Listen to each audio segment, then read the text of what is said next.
Elegante, Lívia Andrade surge tomando vinho ao lado de fogueira e encanta fãs. Acompanhe isso aqui no canal Notícias das Celebridades, logo após a vinheta.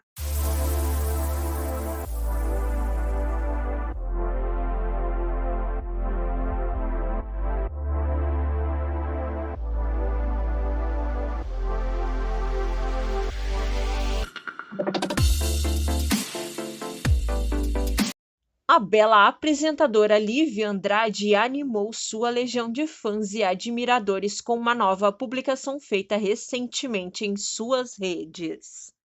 Nas imagens, a beldade surgiu tomando uma taça de vinho ao lado de uma fogueira e encantou seus fãs.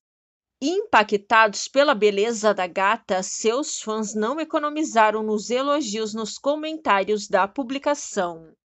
A Lívia é uma obra de arte, disse uma seguidora. Ela é linda e muito sensual, afirmou outro fã. Que mulher! Exclamou mais um admirador. O que vocês acharam das fotos postadas por Lívia Andrade e do corpo da gata? Comentem! Ah, e se gostou do nosso conteúdo, inscreva-se em nosso canal e deixe o seu like. Aqui você tem conteúdo diário com o melhor das celebridades. Um abraço e até a próxima!